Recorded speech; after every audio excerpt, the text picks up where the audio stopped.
सौभाग्य की एक बात यह कि लोगों ने यह तो देखा कि इधर अफगानिस्तान के मंत्री भारत आए और उधर पाकिस्तान ने काबुल पर यह कहते हुए हमला कर दिया कि वो हमला टीटीपी के मुखिया को मारने के लिए किया। टीटीपी ने उसकी सेना पर हमला किया। वो कह रहा है कि टीटीपी के मुखिया को मारने के लिए हमने काबुल पर हमला किया। तो भारत आए अफगानिस्तान के मंत्री ने पाकिस्तान को वार्निंग भी दे दी इस हरकत पर। यानी पाकिस्तान और अफगानिस्तान के बीच रिश्ते ठीक तो पहले ही नहीं चल रहे थे, अब काफी बिगड़ गए हैं यह कहा जा सकता है। पाकिस्तान के मंत्री संसद में वहां की खड़े होकर कह रहे हैं कि इनफ इज इनफ। अब वो कह रहे हैं वो आतंकियों के लिए, लेकिन वो कह रहे हैं कि आतंकी चाहे अफगानिस्तान की सरजमी पर हो, लेकिन रिश्ते दोनों देशों के बीच ठीक नहीं है, क्योंकि यह साफ आकलन लगाया गया कि अफगानिस्तान के मंत्री के भारत दौरे पर पाकिस्तान बौखलाया हुआ दिखा। ये सब तो लोगों ने देखा। लेकिन इसी बीच जो भारत के विदेश मंत्री ने कहा वो अपने आप में बहुत बड़ा इशारा था पाकिस्तान को। क्या कह दिया भारत के विदेश मंत्री ने? जो भारत के विदेश मंत्री ने कहा ना, वो समझने की जरूरत है। बाकी सब तो सब लोगों ने देखा, लेकिन उसको समझने से पहले यह समझ लेते हैं कि पाकिस्तान बौखलाया हुआ सा क्यों दिख रहा। क्योंकि कुछ दिन पहले तक तो लोग ये कह रहे थे कि पाकिस्तान ने सबको सेट कर लिया है, ईरान को भी सेट कर लिया है, ट्रंप को भी सेट कर लिया है, सऊदी अरब के साथ भी नेटो जैसी डील कर ली है। नेटो जैसी डील में तो पाकिस्तान पर हमला होने पर सऊदी अरब को आना था ना, क्या हुआ उसका? चीन के साथ तो पुरानी दोस्ती है ही, अब अमेरिका को भी एक बंदरगाह बनाने का ऑफर दे आया है, ये कह रहे थे लोग कुछ देर तक। रूस से जेट के इंजन की डील करके आ गया, ऐसा भी कहा जा रहा था। रूस ने साफ मना कर दिया, यानी लेकिन कहा जा रहा था कि रूस से भी डील, यानी 2 नावों की सवारी, क्या ये तो 5-5, 6-6 नावों की सवारी एक साथ कर रहा है, ऐसा कहा जा रहा था। हालांकि जानकार तब भी कह रहे थे कि ये तो फंसने वाली चालें हैं। तो पहले तो रूस ने मना कर दिया कि ऐसी कोई जेट इंजन देने की डील ही नहीं हुई है पाकिस्तान के साथ। फिर जब ट्रंप ने कह दिया कि वो अफगानिस्तान का बगराम एयरबेस वापस लेकर रहेंगे, तो पाकिस्तान फंस गया। क्योंकि जब 2001 में अमेरिका ने अफगानिस्तान पर हमला कर दिया था तो पाकिस्तान के रास्ते किया था, पाकिस्तान ने अपने बेस ऑफर किए थे। मुनीर और शहबाज अभी दोनों चुप हो गए जब ट्रंप ने की इस बात पर, बगराम की बात पर, क्योंकि उनको लगा कि यार ये फिर हमसे मांगेंगे कि यहीं से हमला करना। क्योंकि तब जब अमेरिका ने हमला किया था 2001 में, उस वक्त रूस का थोड़ा कमजोर वाला टाइम चल रहा था, क्योंकि सोवियत यूनियन टूटने के बाद वो अभी फिर से खड़ा हो रहा था। लेकिन अब अफगानिस्तान में फिर से अमेरिका ना आए, इसके लिए रूस ने पूरी बिसात बिछा रखी है। अफगानिस्तान की तालिबान सरकार को अकेले रूस ने मान्यता दे रखी है, याद रखिए। अफगानिस्तान ने दहाड़ कर बोल दिया कि बगराम एयरबेस लेने की बात करने वालों का साथ देने वाले भी हमारे दुश्मन होंगे। यानी सीधा निशाना पाकिस्तान पर। फिर मॉस्को में बैठक हुई तो पाकिस्तान को अमेरिका के खिलाफ खड़ा होना पड़ गया बगराम पर। ये जो कह रहे थे ना भारत और पाकिस्तान ने एक साथ हो गए ना, वो तो पाकिस्तान मजबूरी में खड़ा हुआ, भारत को तो होना ही था। फिर अफगानिस्तान के मंत्री भारत आ गए। इससे पहले टीटीपी ने पाकिस्तान के सैनिक ही मार दिए थे। यानी इस सब मकड़ जाल से पाकिस्तान को कोई निकालने नहीं आ रहा। उसने तो सबको सेट कर लिया था, फिर उसको निकाल क्यों नहीं रहे लोग? वो फंसता कैसे जा रहा है? अफगानिस्तान के साथ रूस खड़ा है तो कोई साथ देने नहीं आ रहा पाकिस्तान का।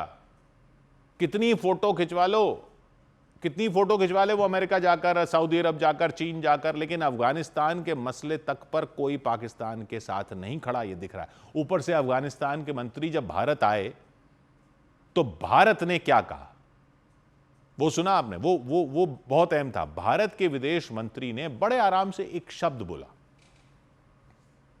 जिस पर ध्यान भले ही आम लोगों का ना गया हो, लेकिन उसके मायने काफी अहम है। उन्होंने कहा अफगानिस्तान हमारा पड़ोसी है। उन्होंने कहा अफगानिस्तान हमारा पड़ोसी है। लोगों को लगा हां पड़ोसी है, लेकिन सिर्फ पड़ोसी नहीं कहा, उन्होंने कहा कंटिजुअस नेबर है। Pakistan is a contiguous neighbour. मतलब क्या हुआ? मतलब ऐसा पड़ोसी जिससे हम सीमा साझा करते हैं। कंटिजुअस बोल तो दिया। हम सीमा साझा करते हैं अफगानिस्तान से। कहां सीमा साझा करते हैं? आम पब्लिक को ज्यादा आइडिया नहीं लगा। अफगानिस्तान के साथ हम सीमा साझा करते हैं, हमारा बॉर्डर अफगानिस्तान के साथ है। ये हमारे विदेश मंत्री कह रहे हैं। विदेश मंत्री कह रहे हैं तो सोच के ही कह रहे हैं ना। तो कहां करते हैं हम सीमा साझा?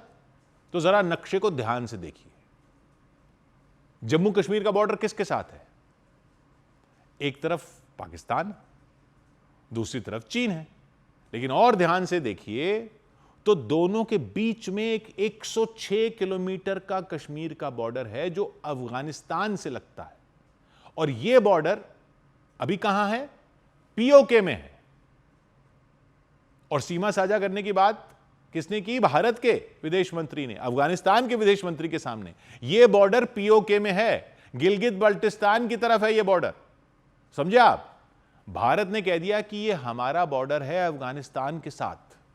अफगानिस्तान के मंत्री के सामने, यानी अफगानिस्तान के मंत्री के सामने, अफगानिस्तान के मंत्री ये देख रहे हैं कि ये पीओके बोला जा रहा है इसको, यानी इसको भारत का हिस्सा बताया जा रहा है।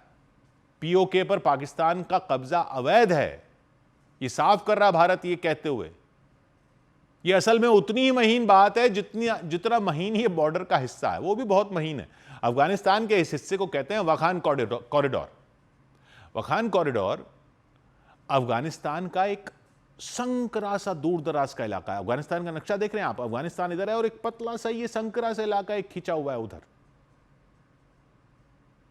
ये कैसे खिंच गया? ये अफगानिस्तान से अलग ये संकरी सी जमीन क्या है? ये वाखान कॉरिडोर है क्या? ये वो जगह है जो चारों तरफ ऊंचे पहाड़ों से घिरी है और अफगानिस्तान को चीन, पाकिस्तान और उस तरफ है ताजिकिस्तान से जोड़ती है। इसका 106 किलोमीटर हिस्सा जम्मू कश्मीर से लगता है। तो ये जो वाखान कॉरिडोर है, एक तरफ ताजिकिस्तान है, इस थोड़ा सा हिस्सा पाकिस्तान है, इधर जम्मू कश्मीर है, उधर चीन है। इतनी सी पट्टी में वो क्या था? ये कैसे हुआ? वो क्या था कि लगभग 150 साल पहले जब ब्रिटिश भारत पर राज करते थे तो रूस का पुराना साम्राज्य जो था वो अपना इलाका बढ़ा रहा था और यहां तक रूस का पुराना साम्राज्य था। ये ताजिकिस्तान वगैरह सब रूस के रशियन एम्पायर में था। तो यहां तक रूस आ गया था। अच्छा, यहां तक रूस था और वहां जम्मू कश्मीर तक इंडिया था, ब्रिटिश इंडिया। तो दोनों साम्राज्यों में ब्रिटिश एम्पायर और रशियन एम्पायर दोनों को डर था। रूस के साम्राज्य को डर था कि ब्रिटेन इधर से ना बढ़े, ब्रिटेन को डर था रूस उधर से ना बढ़े, एक दूसरे पर हमला ना हो जाए।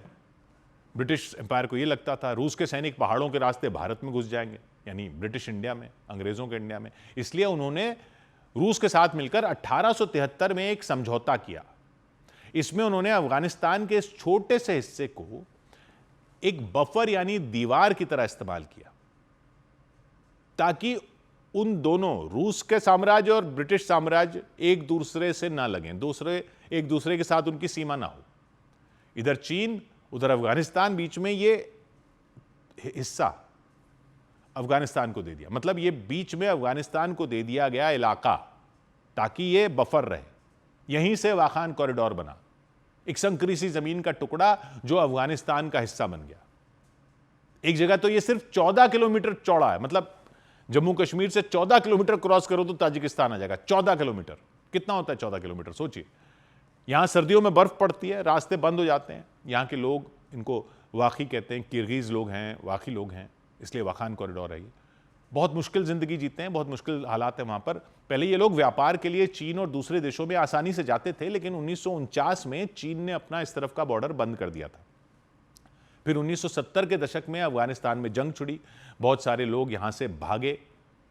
कुछ किर्गिज लोग तो पाकिस्तान चले गए, वहां से पाकिस्तान भी जा सकते हैं। वहां से अमेरिका जाने की कोशिश की उन्होंने, क्योंकि उन्हें वहां का ठंडा मौसम अपनी जमीन जैसा लगा। आज वाखान कॉरिडोर में बहुत कम लोग रहते हैं। पुराने स्मारक हैं वहां जो हजारों साल पुरानी कहानियां बताते हैं। अब चीन इस इलाके में सड़कें और व्यापार के रास्ते बनाना चाहता है, जिससे फिर से दुनिया का ध्यान यहीं आ रहा है। ये वो जगह है जो इतिहास में बड़े साम्राज्यों की डर की कहानी बताती है और आज भी एक अनोखी जगह है। और भारत और अफगानिस्तान का ये बॉर्डर है, ये ज्यादा लोग नहीं जानते कि ये बॉर्डर है भारत अफगानिस्तान का। अब तो विदेश मंत्री ने याद दिला दिया, तो आप भी जान जाइए कि पीओके भले ही अभी पाकिस्तान के कब्जे में है, लेकिन उसी रास्ते अफगानिस्तान हमारा पड़ोसी है, कंटिन्यूअस नेबर। ये कहा है विदेश मंत्री ने, ये भारत ने साफ कर दिया। तो पाकिस्तान का बौखलाना कई लेवल पर चल रहा है आजकल। 100 बात की एक बात।